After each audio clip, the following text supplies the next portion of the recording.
labai svajojom iš karto, išeidami iš barako, kur ta Lietuva. Žiūrėdami medžiai labai aukšti taigoje. Vaikai. Žiūrėjom ir galvom, kurioje čia pusėje ta Lietuva yra. Sunku buvo gyventi lagerį, iš tikrųjų labai sunku buvo gyventi. Bet dvasioje, moraliai, mes jautėmės kažkokie tai laisvi. Motina neleisdavo namuose kalbėti rusiškai ir visą laiką sakydavo, kaip tik paleis, bandysim grįžti į Lietuvą. Visą laiką buvo tokia kalba.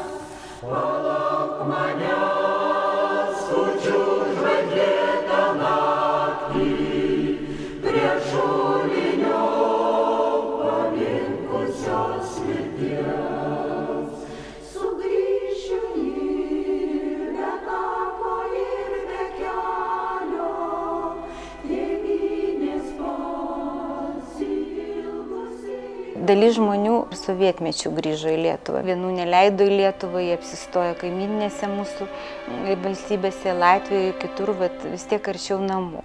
Bet kitiem matyt likimas nebuvo toks palankus, jie negalėjo grįžti ir čia yra aišku priežasčių daug ir įvairių. Jie ten liko ir galbūt tik svajojo apie tai, kad galėtų kada nors grįžti į Lietuvą. Po nepriklausomybės 1992 metais buvo pradėta įgyvendinti valstybinė politinių kalinių ir tremtinių grįžimo į Lietuvą programa, skirta padėti tremtiniam grįžti, gauti informaciją ir rasti savo vietą Lietuvoje. Mes jutom tikrai didelį poreikį ir aišku, tai yra pirmiausia mūsų Seimas. Pajuto, kad labai reikalinga tokia programa tiem, kurie nukentėjo savo laiku ir ta neteisybė turi būti ištaisyta. Jeigu kalbėtume apie 1940 metais pradėtus suėmimus ir 1941 metais birželio mėnesį pirmosius masinius trėmimus Lietuvos gyventojų į Sibirą, tai jie turėjo tikslą eliminuoti iš Lietuvos gyvenimo politiškai aktyvų elementą. 1945 metų priežastys jau platesnės. Sovietinis režimas iš karto pareiškė, kad priešu gali būti kiekvienas, kuris praleido nacių laikotarpį okupuotoje teritorijoje. Jeigu ūkininkas vykdė prievolės uždėtas nacių, jis galėjo būti kaltintas kaip kolaboravęs su nacių režimu, padėjęs jam maisto produktais. Nuo 1946 metų trėmimų skaičius daugėjo ir tai buvo susiję su dviejomis pagrindinėmis priežastimis. Pirmas dalykas. Lietuvos gyventojai pradėjo masinį antisovietinį pasipriešinimą, ginkluotą pasipriešinimą.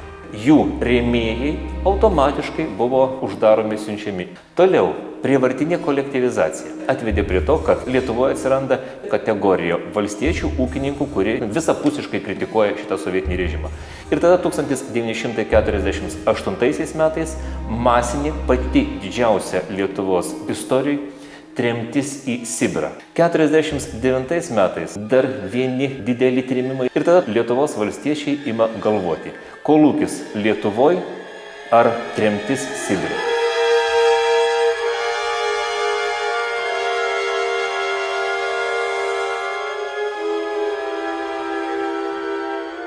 Mano tėvas buvo mokytojas, mama buvo tuo metu 7 mėnesių nėštumo ir turėjo 1,5 metų brolį mano ant rankų ir dėl to tėvas ir netikėjo, kad tokią šeimą galėtų pradėti tremti. Tačiau NKVD atvažiavo, liepė valandos bėgyje pasiruošti ir į kelionę į tolimus kraštus. Tuo tarpu, kada mus vežė, aš buvau maža, antrokė.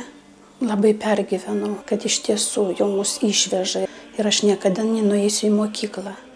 Ir labai baisu buvo, kad mamutė labai garsiai rėkė ir aš suvokiau, kad tai baisi tragedija. Mus sustumdė į vežimą, Vitalijai dar vienas stribas kumštelėjo į pašonę, pasakyk, kur brolis, nevešime. O Antanas ryšininku buvo nuo 46 iki 48 ir jisai nutarė eiti į mišką ir kovoti, kad Lietuva būtų laisva. Mane areštavo, sučiupo 1950 metais rudenį. Man buvo 17 metų. Jeigu dabar pasižiūrėti į Bogušausko knygą, čia yra labai daug panašių organizacijų, kokią mes buvom sukūrę Rokiškyje. Tiesiog stebiuosi. Koks buvo masinis jaunimo pasipriešinimas okupacijai. Vienu sakiniu, tai sovietinis režimas neįsivaizdavo, kokiu būdu sukurti socializmo, kaip kad nerepresuodamas žmonių, kurie nenorėjo sutikti su šito režimu.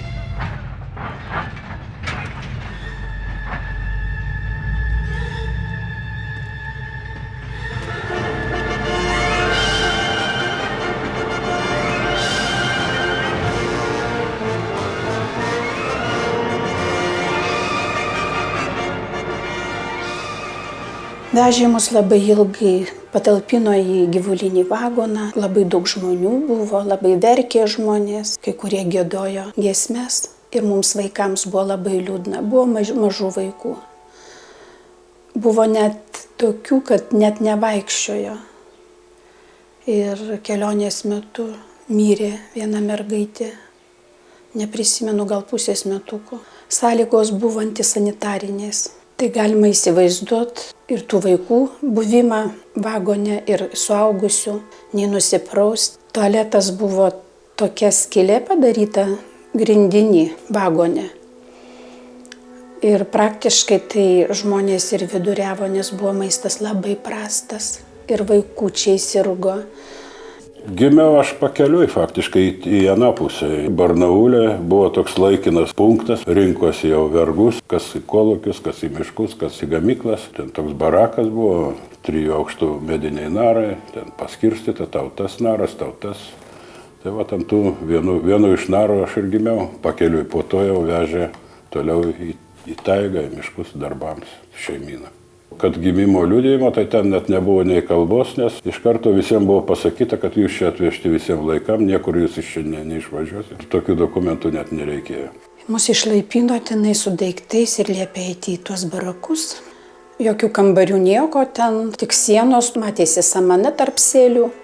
Bet vis vien buvo labai jau patenkinti visi, kad galės gal kiek nors sušilti iš karto. Buržuikas užkūrė, tokios krosnys metalinės buvo. Vaikai greitai žinoma sumigo, bet naktį pažadino blakės, kurios tiesiog tiek daug ant kūno buvo, kad raudona. Jos baisiai kandžiojo ir labai skaudėjo ir praktiškai kruvini. Sovietų sąjunga su žmonių gyvybėmis tai iš principo nesiskaitė ir nematė reikalo elgtis šitoje teritorijoje dar ir kitaip.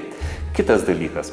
Šitoje teritorijoje, kada sovietinis režimas sutiko pasipriešinimą, dar labiau suaktyvėjo jo neapykanta. Juk nuvežus kitaip kaip kad fašistais nevadindavo. Automatiškai įskiepytas požiūris. Fašizmas buvo baisus, visi iš Baltijos valstybių fašistai, su jais galima elgtis pačiais blogiausiais metodais. Ir neužmirškim kito dalyko, kad Lietuvoje pragyvenimo lygis, lyginant su Sovietų sąjunga, buvo daug kartų aukštesnis.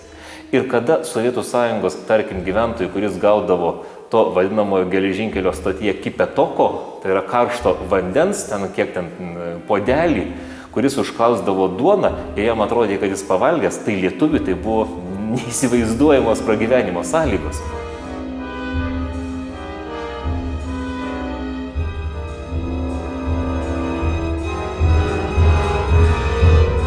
Visos didžiosios, vadinamosios komunizmo statybos buvo vykdomos kalinių darbo. O kaliniai buvo labai parankus. Jie patys save maitino, patys save rengė, patys išlaikė savo sargybą. Nieko nekainuodavo. Juodžiausios tai jau ne diena, jau buvo ištisi gal metai, sakyčiau, net eilė metų, kada nebepavilkom kojas jau. Esu nutapęs net paveikslą, į ką mes panašus po pusmečio. Jau į darbą nebevarė, skeletai stačiai. Jį patikrindavo jau ir nurodydavo, atleisti jį iš darbo ne. Ir principas būdavo, tai nusimauni kelnes ir pačiupinėja. Jei jau neras raumens niekiek, tada atitinkamai skirdavo. Pats save irgi maždaug nutapiau.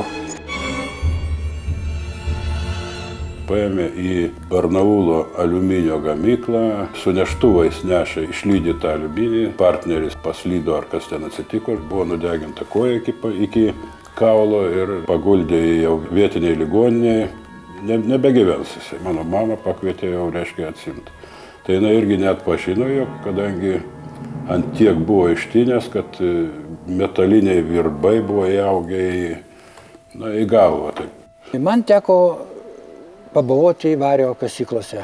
Na, įkišo mane į tas kasyklas, nors aš labai bijojau tų šaktų, kadangi varys labai pavojingas. Tai va toks yra varys. Nusėda į plaučius, kad skalpelis neima plaučių. Negalima kaip per skardą. Plaučiai būna kaip skydas. Nu, aš neturiu tokio skydo. Trečdalis plaučių dar gerų, kadangi aš buvau jaunas. Mane saugojo senieji šachtininkai, senieji kaliniai saugojo, neleido man ten eiti dirbti, kur daug dulkių. Sakydavo, tu turi išlikti gyvas, tu turi sugrįžti į laisvę, turi papasakoti. Iš tikro, Sovietų sąjungoje buvo minimaliai laikomasi darbo saugos taisyklių. Katastrofos, nelaimingi atsitikimai buvo dažni ir labai dažni. Jokios mechanizacijos iš esmės nebuvo, viskas buvo dirbama pačiais primityviausiais metodais. Jokio realaus apmokymo, kaip ten tą medį didžiulį kirsti ar nupjauti, nieko, nuvarė gyvenimas išmokęs.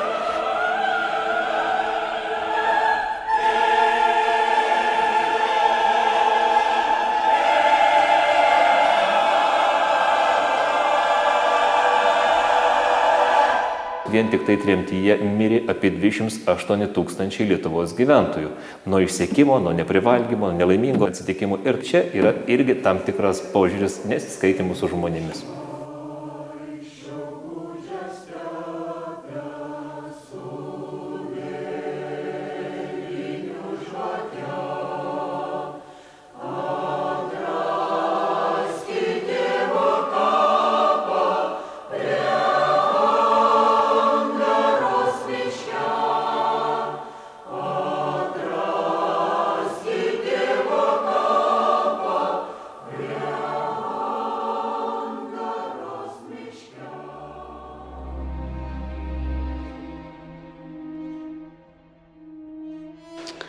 Po Stalino mirties pradėjo leisti lietuvius sugrįžti namo. Mano mamutė, kaip daugiavaikė motina, kadangi turėjo 10 vaikų, atvažiavo ir niekas nenori įsileisti į trobą, visi bijo. Namai sugriauti, nors imk ir kitą dieną grįžk atgal, nes nėra kur pasidėti ant dirvono, pavasaris ankstyvas, dar ir šalta. Tėtė negavo darbo, kreipėsi į ministrų tarybą. Iš ministrų tarybos gavo atsakymą, kad проживание в Литовской ССР отказано ir pavardės išvardintos. Ir liepė įsinešdint į Sibirą. Ne į Latviją, Estiją ar Kaliningrado sritį ar Baltarusiją, bet į Sibirą. Jau kelios šeimos buvo išvažiavusios lietuvių. NKVD žinojo, kad jeigu tą popierių gaus, tai jie iš karto ir važiuos į tėvynę ir jie praras darbo rankas. Tai tėvus paleido 57 metais. Pamatėm tą paleidimo dokumentą tik po metų. Jiem buvo gyvenime tragedija, jie jauni išvežti, vos ne 20 gražiausių gyvenimo metų prarado. O man taip į nežinę liktai važiuoja, bet į svajonių kraštą, nes tėvų pasakojimai būdavo labai gražus. Kada mes sugrįžome į Lietuvą, dar tarybų Lietuvą, sakau, tai daug kas mūsų nesuprasdavo. Mes labai skiriamėms nuo visų. Savo įsireiškimais, savo elgesiu. Žmonės stebėdavosi, kodėl jie nebijo, taip kalbėti, taip aiškiai, tvirtai viską dėsto, taip šnekasi, taip tarpusavyje ir padainuoja. Masiniai grįžimai 1956-58 metais iš esmės truko apie 10 metų. Sąlygos, į kurias papuldavo grįžę, vėlgi sudėtingos dėl kelių priežasčių. Pirmas dalykas, jeigu jisai buvo ištremtas, jis negalėjo atgauti savo turėtos sodybos namą, kadangi ten jau gyveno kiti. Tokiu būdu žmogus atsiduria, grįžo į Lietuvą, o kur tu dėsies? Už tai kai kuriais atvejais buvo atvejų, kai sugrįždavo atgal, nes ten jau maždaug kažką tai turėjo, gyveno ir sugrįždavo. Labai bijojo grįžtančių. Labai nenorėjo, kad jie paleisti. Jie neturėjo grįžti į Lietuvą. Nei tremtiniai, nei kaliniai. Todėl jie išleido įsaką. Nei viena respublika, nei Latvija, nei Estija, nei ukrainiečiai jokių tokių įsakų nerašė. O Lietuva rašė, kad nepriimti. Bet kadangi Kremlius šitą neatsižvelgė, tada jie sugalvojo savo politiką. Neregistruoti, neduoti dirbti, neleisti mokytis. Pradėjo šantažuoti tuos sugrįžusius. Per KGB kantorą tai galima pavadinti, kviesdavosi, gąsdindavo, šantažuodavo, verbuodavo, liedavo pasirašyti. Ten. Jų tikslas buvo įmesti nepasitikėjimą tarp tų žmonių. Buvo tokia sistema, neprisiregistruosi, negausi darbo. Nueini registruotis, pasako, tu čia nėra darbų, neturi darbo, tai nėra ko registruotis. Maždaug toks uždaras ratas tremtiniam būdavo, kad grįžtų atgal į Sibirą, bet ne į Lietuvą. Buvo daug vietų neįtampali. Daug buvo. Iščiaučiu. Likau vienas.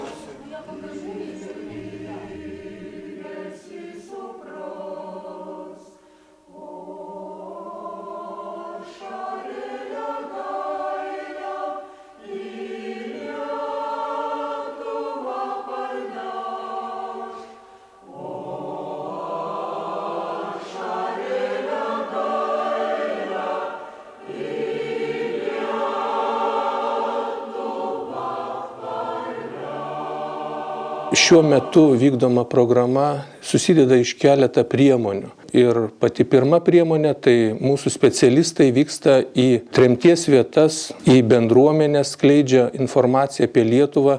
Žmonės nori išgirsti ir pamatyti patys savo kraštiečius, kurie jiem įtikinamai parodys dokumentus ir papasakos, kaip yra Lietuvoje.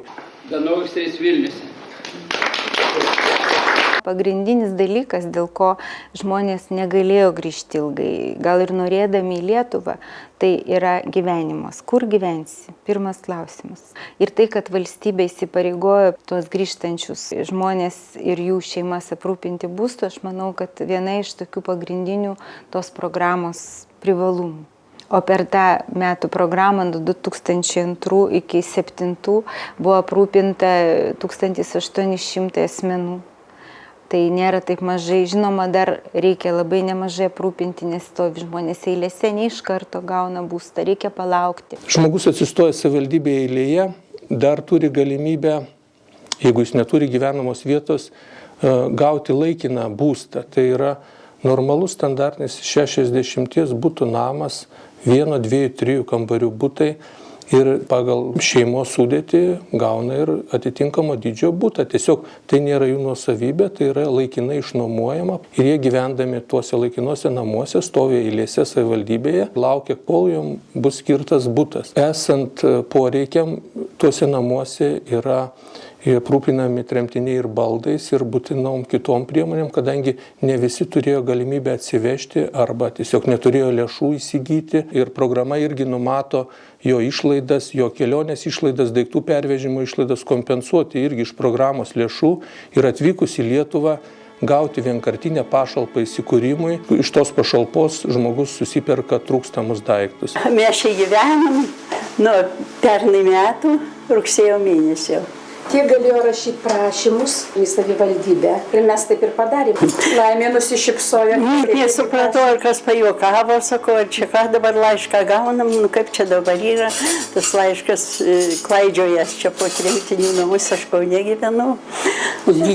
Didelis džiaugsmas buvo. Nors ta pabaiga gyvenimo kažkaip saulutė nusišvietė.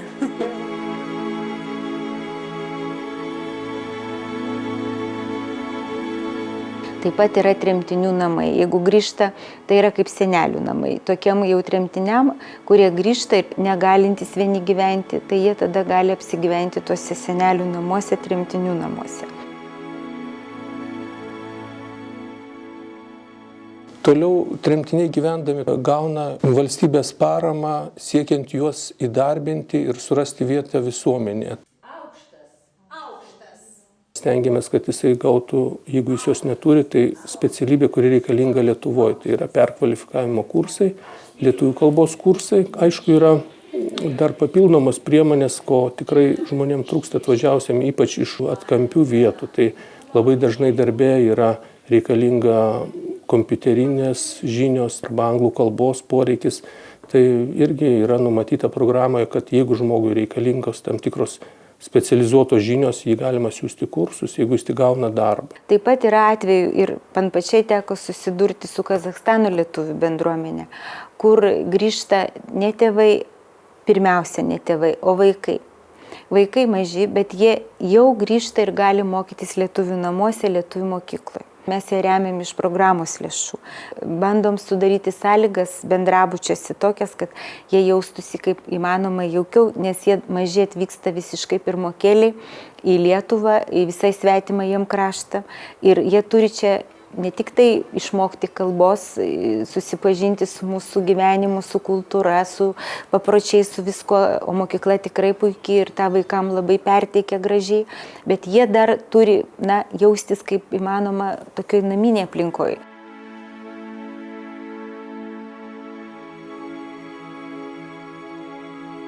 Tėvai pasiūlė, gal norėsi mokytis čia, tai ir aš sakiau, kodėlgi ne. Ir štai aš čia. Senelis buvo ištremtas į Kazachę, kai jam buvo 17 gal metų, bet pagaliau sugrįžo ir laimingas. Ir laimingas dar tuo, kad visi anūkai čia grįžo į Lietuvą, yra labai laimingas. Tėvas labai domėjosi savo tėvo gimtinę.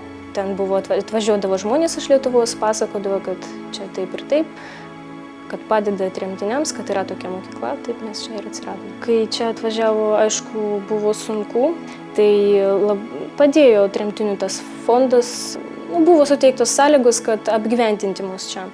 Va čia mes ir gyvename, aš su tėčiu ir savo mama.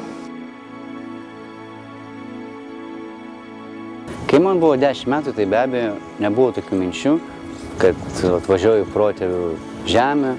Tiesiog aš važiavau į kažkokį kraštą, kurio nežinojau, apie kurį girdėjau tik tai pasakojimuose. Baigęs 12 klasių, iš karto stojau į universitetą, į lietuvių filologiją. Iš tikrųjų, ta kalba yra labai sudėtinga ir aš dar ne iki galo ją išmokau. Ir manau, kad šito krašto aš į nieką neišmainyčiau. Ir niekas manęs iš čia nebeištrems. Tremtinių vaikai ir vaikaičiai tikrai labai dideli patriotai, nes jie visą laiką svajojo apie grįžimą. Lietuva yra jų svajonių šalis. Jie tikrai sieja savo ateitį ne vien su savo gerovė, bet jie nori padaryti ir Lietuvai, savo naujai tėvynei daug gerų darbų. Ir mūsų programos vienas iš pagrindinių tikslų, kad kuo daugiau jaunų žmonių turinčių tremtinių kraujo, nors vieną lašelį grįžtų čia į Lietuvą, nes jie atneša ir mums naujų patirčių, jie gauna iš mūsų daug naujos informacijos ir čia yra savitarpiai naudingas procesas, kuris tikrai turi didelę ateitį.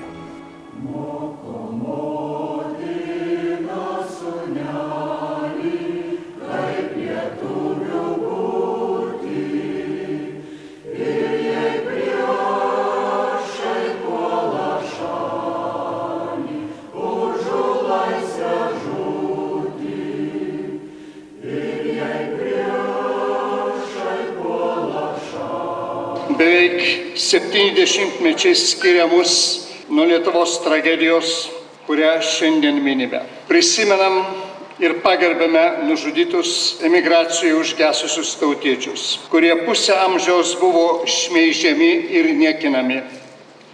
Šiandien Lietuva gedi žuvusiųjų. Tačiau kartu stiprina viltį, kad vertybės, būtent tiesa ir laisvė, visada bus mūsų tautos gyvenimo pagrindu. Todėl noriu paraginti, skubėkime naudotis gyvais atsiminimais tų, kurie savo auką praeityje kūrė mūsų dabartį ir tuo pačiu ateitį.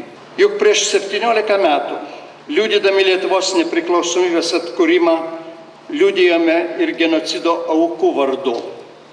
Birželio 14 ne tik gedulo, bet ir vilties diena. Nuoširdžiai linkėčiau, kad laisvoje Lietuvoje gimęs jaunimas niekada neprarastų vilties, o laisvę suvoktų kaip esminę žmogaus gyvenimo sąlygą.